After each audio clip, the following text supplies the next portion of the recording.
이번에는 부동산 문제, 그중에서도 일기 신도시 문제 짚어보겠습니다. 안양 평촌과 군포 3본 등 일기 신도시가 조성된 지 30년이 지났습니다. 긴 시간이 흐른 만큼 시설이 낡았고 주거 환경이 점점 나빠지고 있습니다.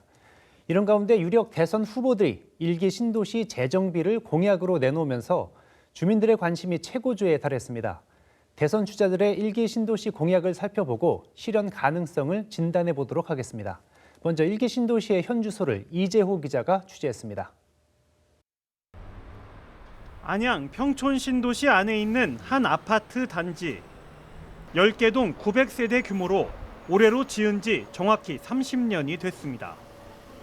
오랜 세월이 흐른 만큼 아파트 안에선 크고 작은 문제들이 불거지고 있습니다.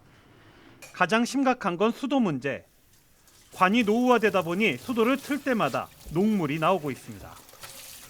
어린 아이를 키우는 엄마들 입장에선 특히 걱정이 클 수밖에 없습니다. 아무래도 여기가 오래됐기 때문에 아파트 자체가 그래서 녹물 같은 게 많이 나오거든요. 그래서 아이랑 같이 생활을 하고 있는데 그런 문제들이 좀 불편한 것 같아요. 주차 문제 역시 심각한 수준입니다. 세대수는 900세대가 넘는데 주차장은 260면에 불과해 단지 안에 주차를 못하는 차량이 수두룩합니다. 여기 공간이 너무 없어가지고 지금 차를 여기다가 못 대고 아버님 댁에다가 대고 있어요. 그게 좀 개선되면 좋겠어서. 사정이 이렇다 보니 해당 아파트 단지는 리모델링을 추진하고 있습니다. 지난 2008년에 조합이 설립돼 사업 계획까지 나와 있고 현재 안양시의 승인만을 기다리고 있는 상태입니다. 일단 이제 뭐 일기 신도시들이 되고 이제 한 30년 정도 가까우다 보니까 집이 좀 노후화되고 그러다 보니까 집값 올라가고 하면서 사람들이 리모델링을 해서라도 새 집 얻겠다 뭐 이런 욕구들이 이제 분출하는 거죠. 평촌 신도시 내 다른 아파트 단지들도 사정은 마찬가지입니다. 열악해진 주거환경 개선을 위해 단지마다 리모델링을 추진하고 있습니다.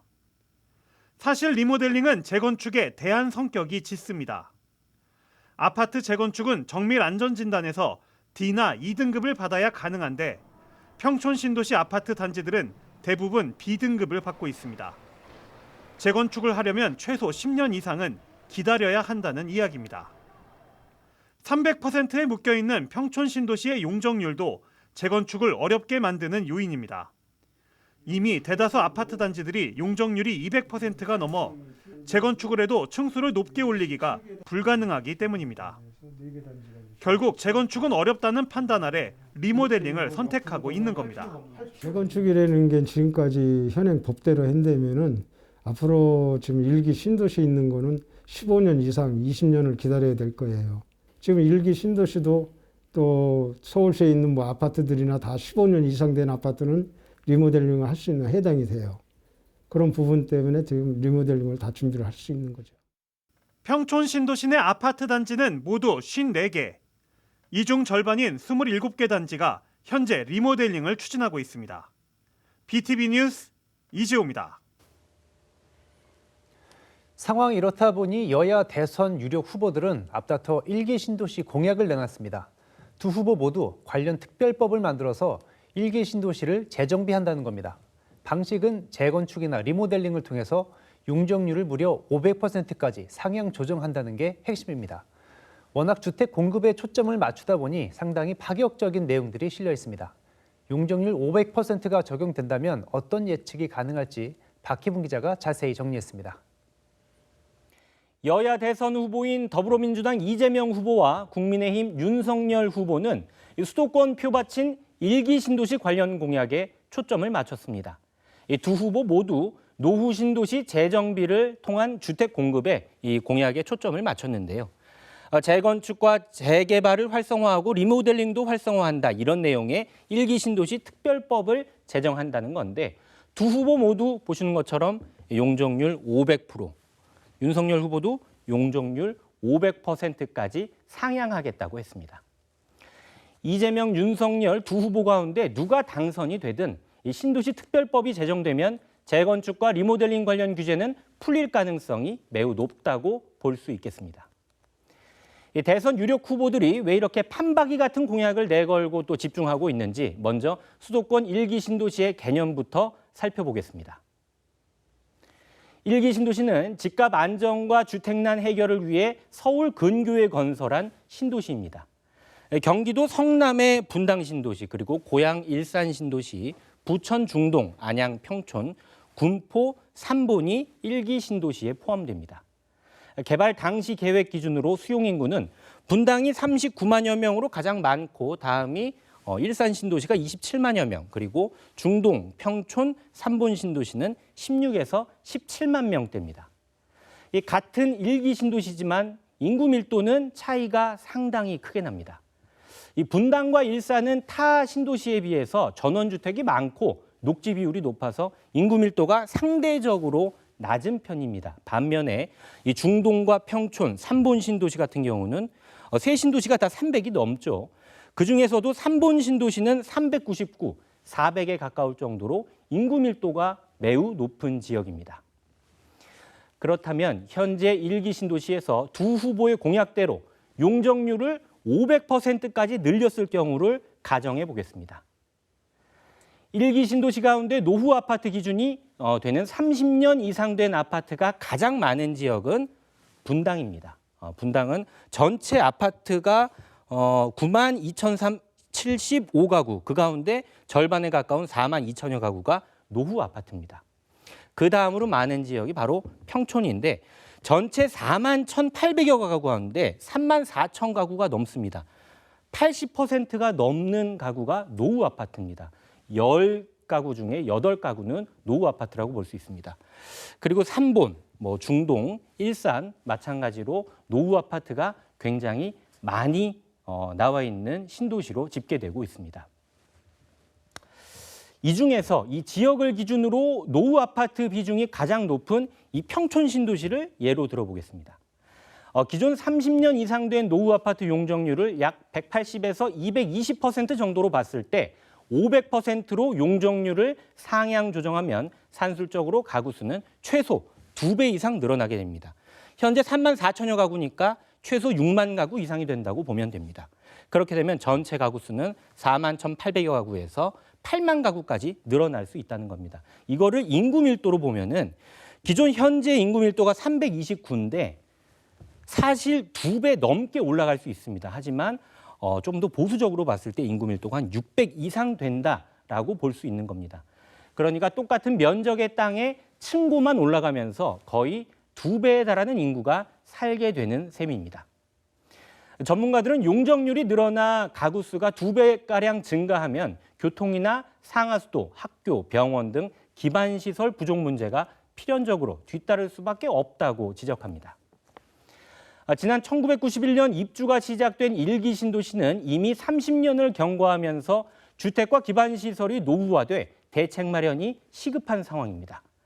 지난해 9월 분당 신도시를 시작으로 오는 2026년까지 29만여 가구의 아파트가 차례로 입주 30주년을 맞아 재건축 연한이 도래합니다. 1기 신도시는 현재 용적률 기준 때문에 재건축이 힘들다 보고 일부 단지들은 리모델링을 추진해 왔는데요. 하지만 대선이 다가오자 지난해 일부 아파트 단지 주민들은 이 재건축 연합을 출범시키면서 다시 이 재건축 추진에 불씨를 지피고 있습니다.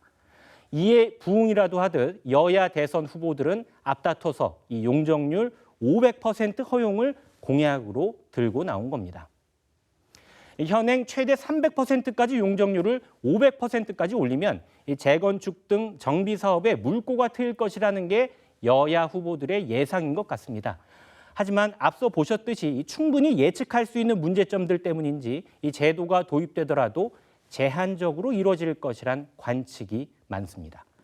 BTV 뉴스 박희풍입니다.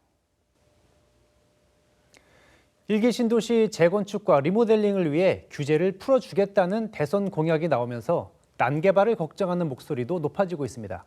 주거 환경을 크게 해칠 것이라는 우려입니다. 현실성 있는 대책이 필요하다는 지적이 나오고 있습니다. 계속해서 박일국 기자입니다. 최근 수원 화서역 인근에 들어선 한 아파트 단지입니다. 용적률 499%에 40층이 넘는 고층으로 지어졌습니다.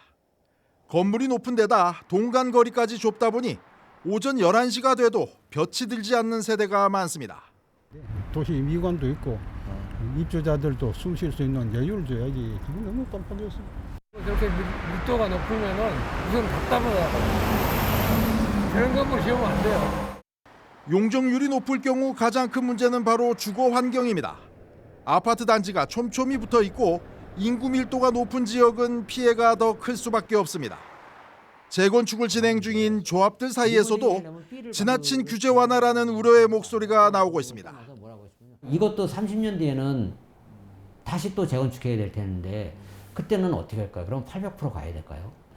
너무 말이 안 돼요. 그건 오피스텔이나 상가 빌딩을 짓고서 상가를 그 속에 사람이 들어가 사는 거죠. 아파트는 아니에요.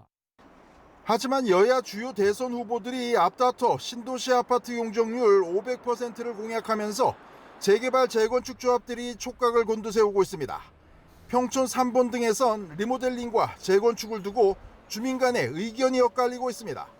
자, 현수막에 지금 리모델링하고 재건축 또 리모델링 용적률 뭐 상향 이런 부분들이 써 있다 보니까 주민들이 혼동이 가는 거죠. 뭐 재건축을 또 해야 되는 건지 너무 지금 혼동 속에 있기 때문에.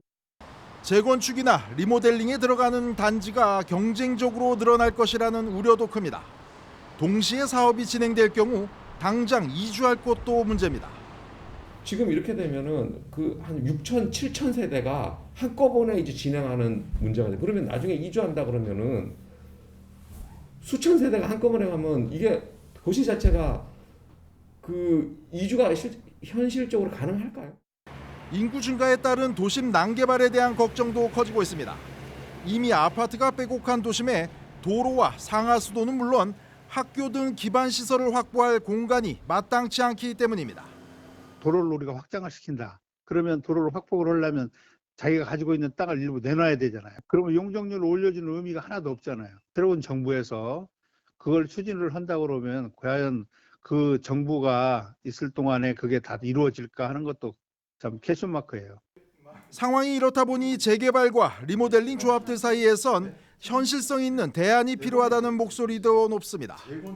정부에서는 뭔가 대안을 내놨을 때 과연 밑에 행정하실 분들은 그런 준비가 돼 있냐는 거죠. 과연 언제 적용이 될 것인가.